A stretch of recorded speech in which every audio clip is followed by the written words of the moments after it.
Okay, it's 8:05 and it's the end of my second day. Talkie. Let me get rid of the extraneous noise with my noise remover, a feature on my KineMaster video editing app. Just quickly before I begin my spiel, have a look at this. I live in a Tartarian mud-flooded place. Just look. What would you say about something like that? What would you say about something like that? Visit Old World Reset, my Rumble, Telegram, I would say Facebook, but so many people are posting on the Facebook group now that you can't even, well, there's virtually nothing there is mine anymore. Just look at that. Unbelievable. Meltology. That's my thing. That's my thing. Isn't it lovely here? Torquay. But I thought I'd wax lyrical about something incredibly special to me here at the end of my second day. And that's called Suvi. Suvanam Upaharam.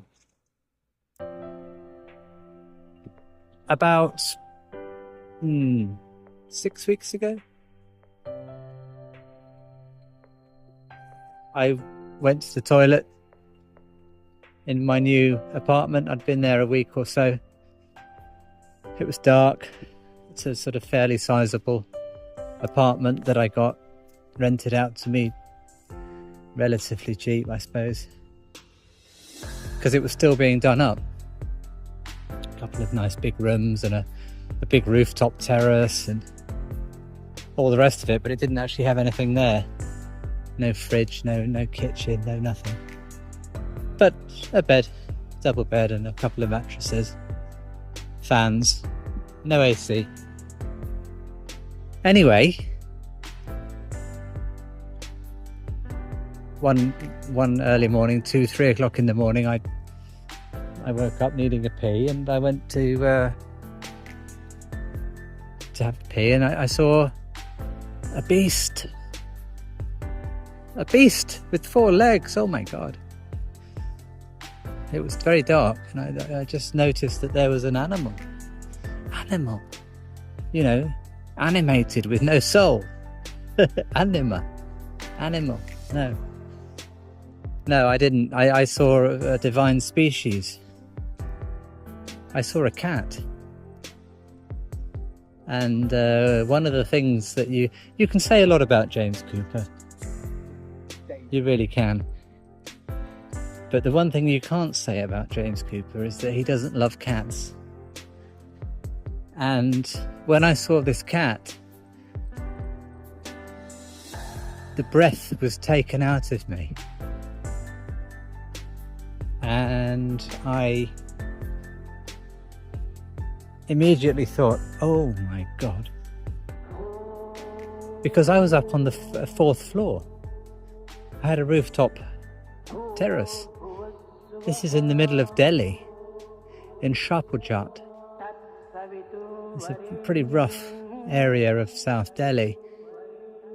I mean rough, I don't want to be rude to the locals there, but I think my apartment was the only one with an elevator, or one of the only ones with an elevator. Not so rough here though, is it? Anyway, I saw this cat and I immediately thought, oh my God. And I had got into the habit over the last couple of weeks of getting these little snacks, treats from the pet shop in Green Market, about a half an hour walk away from where I lived. Most of them were for dogs, but I had some cat treats as well. And so I immediately made a beeline for where I knew I'd kept the cat treats. And I went, oh. And I blinked my eyes slowly and lowered my head, because I've seen on YouTube videos that that's like a cat kiss. It's kind of like a nice thing to do to a cat, so I just sort of slowly closed my eyes and bowed my head and then hurried off to find the cat treat. Anyway, that was the beginning of my relationship with Suvi, who I hadn't named Suvi then. And then I very, very gently sort of crouched down and held my hand out and then opened the packet, and Suvi could smell that there was something nice there for Suvi. And anyway, push came to shove and we became best friends. And it's all happened so quickly. But what happened was that Suvi started to return quite regularly, and I ended up buying a bowl and some cat food and some biscuits, and I was looking out for the best quality biscuits I could find and the best quality food I could find, and all the rest of it.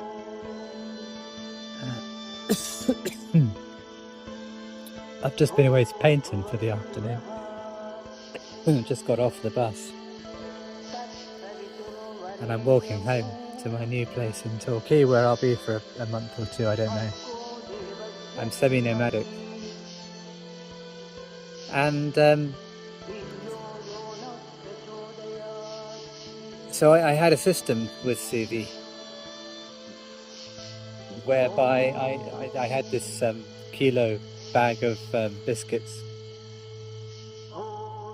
and I realised that Suvi would come at maybe 3 or 4 in the morning, thereabouts, somehow make his way up onto my rooftop terrace, and about once a day in the very early hours. That was when he first came, and so I thought, okay, well, if I didn't just want to leave food out because the ants would come. If I put the bowl down, I soon learned that the ants would just have it all, and they'd form a line, and they would just go and extract all the food and start, eating it and squirreling it away to wherever their nest was, or whatever ants have. And I worked on various systems to stop the ants from getting hold of the cat food. But the bottom line was, I came up with this idea that, well, the solution that I bought it in a kilo bag of biscuits, which was surprisingly expensive actually, even by English standards. But okay, high quality biscuits, let's say. And then a zip seal bag thing at the top.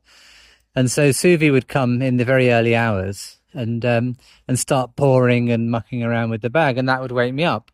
So that would be my wake-up call, and I wanted that. I don't care so much about my own sleep. I don't take my own sleep so seriously. Yogi that I am, I'm much more into sleep deprivation than I am sleep. And so if a golden gift like Suvana Mupaharam should choose to wake me up at, say, 3:30 in the morning, then that's dandy for me. And so I would hear the crackling of the bag and the this, that, and the other, and I would come and say, "Oh, hello, Suvi, darling," and put my yoga mat down. It's just a yoga block from Iyengar yoga training that I was doing in Penzance, and then just sit down on the yoga block, open up the packet, and hand out some biscuits for my baby, regardless of the time in the morning, and regardless of how tired I was. It didn't really matter to me. And that went on for quite some time, quite a few days, and Suvi would come in and fuck around with the bag and wake me up, and that would be my alarm clock. Doesn't the water look fantastic? And so that developed, and then Suvi was spending a bit more time in the house with me, and then I ended up buying I was going to this place in Green Park called Sigley, and I gave them my phone number because wherever you go in Delhi, apparently you have to give your phone number if you buy anything. It's silly, but I don't know if it's since COVID or before COVID, all this nonsense. But I just found myself giving them my phone number, and I got all these marketing messages, and one of them was you get 25% off if you spend 2,000 rupees, which is £20, before a certain date. So I ended up buying a load of cat food so that I could get my 25% discount. And then, hey presto, I had like a great big bloody carrier bag full of cat food. The wet stuff, which apparently is rubbish. I've since learned from Facebook adverts. Like something like less than 4% is actually meat, but hopefully the stuff I got Suvi was a bit better. He liked it anyway, and I did buy the best I could, the highest quality. I did ask in the shop, what's the best quality food you've got? And so Suvi would come every day, and then I'd feed it. And I think one of the best things I ever did for Suvi was save Suvi's ear, because Suvi came back with a bit of a scratch on his ear, and we weren't even sure. It was just a little lump on the inside of his ear. And someone said it might have been a tick, an engorged tick. Someone said, I was, I don't know. It looks like it's full of pus to me. And then fast forward 2 or 3 days, and it had just become this horribly infected ear. And it was like, oh my God, this thing's eating away the entire ear. It's horrible. And I was very upset. And I was asking what to do, and I didn't know. The idea of capturing this cat, because it was semi-feral. I know that it was being fed, because it wasn't emaciated and dirty like the street cats are, who I also was playing around with outside Sigley on the steps, but that's another story.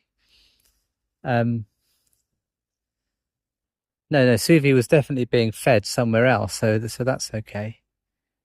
And the ear became terrible, and I was really concerned. So I started I made up a strong batch of colloidal silver, just using the concentrate, the 8,000 ppm concentrate, and I blended it with some water, put it in a spray bottle, so it's about 100 ppm, and sprayed very liberally. I gave Suvi as much food as Suvi could possibly eat. In terms of as soon as Suvi ever came to the house, I would feed Suvi and spray the biscuits with it, and then spray Suvi's water with it. And Suvi was really lapping up that water. So it's strong colloidal silver sprayed on top of a water bowl. And it was a miracle, really. I remember chanting the Sai Gayatri mantra, Sai Ishwaraya Vidmahe, that one. And I was asking all of the people that were watching on my little, but not inconsequential, Catnip Project Facebook and Telegram page, asking them all to pray for Suvi, because I mean this sort of infection could I don't know, I mean it was eating off the entire ear. It was black. This could have killed the poor baby. And I thought the idea of having to somehow get this cat to the vet, which I did inquire about, it would have only been a 600 rupee consultation fee to get the cat to the vet, and then they probably would have injected it with antibiotics and all the rest. But the idea of getting Suvi into a box or something, I don't even know if I could have possibly begun to have done that, because Suvi is not a domesticated cat, not a lab cat, absolutely not. So anyway, because of all the colloidal silver that I gave it, and the prayers and the well wishes from all the members, thank you. The ear healed remarkably quickly, and within about a week, it was completely back to normal. It was a miracle. So anyway, I hadn't planned on leaving India at that point. I wasn't quite sure what I was going to do. But anyway, Suvi became a very regular fixture, and used to sort of hang around the house a lot, and would lick me a lot, lick my hand a lot, and some people that know more about cats and cat rescue than I do was saying, "Oh, your family now with Suvi. Um, Suvi's watching you now. And I was like, well, that's okay, because not my normal experience with cats is in Penzance, and I go on my walks. I walk very regularly, and I take my yoga block in my backpack with me. I've got a mini backpack, and I every time I see one of my cats, hello. Every time I see one of my cats, one of my cat friends, I pull the yoga block out and just sit cross-legged on the floor, and then the cat comes over and we spend some time together, 10, 15 minutes. And there are some like Jyoti that immediately jumps up for cuddles. And then we got Burrower and Jot and Smariner and Anahata and all these different cat friends that I've got. And if you go onto the Rumble channel or the Telegram channel, the Catnip Project, you'll see, going back now 18 months, there are numerous interactions with all these cats. It's fantastic. So anyway, here I am in Torquay, and I can't tell you I can't tell you how much I cried when I left Suvi 2 days before I left. It all kind of happened quickly. I knew I had to leave. And I know that I'll never probably see Suvi again in that form, But I don't think I had a cat when I was about 11, 12, Holly, and I was terribly upset when Holly died. Holly got run over. But that's another story. But the idea of leaving Suvi has been so difficult for me to deal with. I'm not quite sure where I'm going with this. But let's cut to the chase. The military are working very closely with, I believe they're Lyran beings, but I don't know. These are just words, right? Lyra. It's just words. But I believe that there are beings who are working very closely with our White Hat military, who are very well aware of what the cats are. The cats have a very much expanded field of vision compared to us. They came down the ramps after the reset on the ships, I think. Spiritual guardians, all the rest. The YouTube videos, TikTok videos are all coming out now. The truth is being disseminated. And I think that you can see on the screen that my guru is Sri Satya Sai Baba. And I know that most people don't understand who he was or who he is or what he is, but I do. And I think that what was anchored between me and Suvi was not inconsequential. And I believe that Suvi, whilst just this little four-legged thing with claws, is, just a cat. Okay. Actually, I think Suvi is much more than just a cat. And I'm trying to think of the words to say. I just think it's the most wonderful thing. And I just wish everybody the very best, because this is this is a group effort, and nothing will ever be the same again. So that's all I'm going to say. Okay, so I've just been listening back on my spiel about Suvi and Sai Baba and all that, and I just wanted to add that I think about Suvi many times per day, and every time I do, I immediately visualize Sai Baba and I say a prayer to Sai Baba to please be with Suvi and to give Suvi his love and my love. And so I don't want Suvi to feel lost or confused or upset. And so I thought I would also bring in some other, I've got my magic D thing here. This is to the tune of D. So this is a conscious prayer for Sai Baba to please be with Suvi at all times. And I thought I may as well bring in some other ones like Valiant Thor, like the Arcturians, Pleiadians, and I've recently been learning about the Cassiopeans and higher rank. All the Lyrans, who apparently created the cats, all the Lyrans,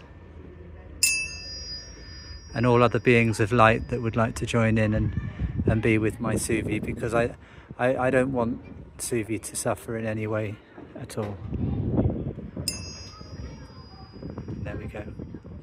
So just to finish, I want to think of Suvi with joy, like I do all the other cats that I know in Penzance. Every time I think of them, I feel this joy and this love, and I want to feel that with Suvi. And that's one of the reasons I'm putting this out. I don't want there to be this horrible feeling, and I don't want Suvi to be walking around wondering where I am and feeling upset. And I want to completely connect with Suvi's higher self, and I want us all to become one.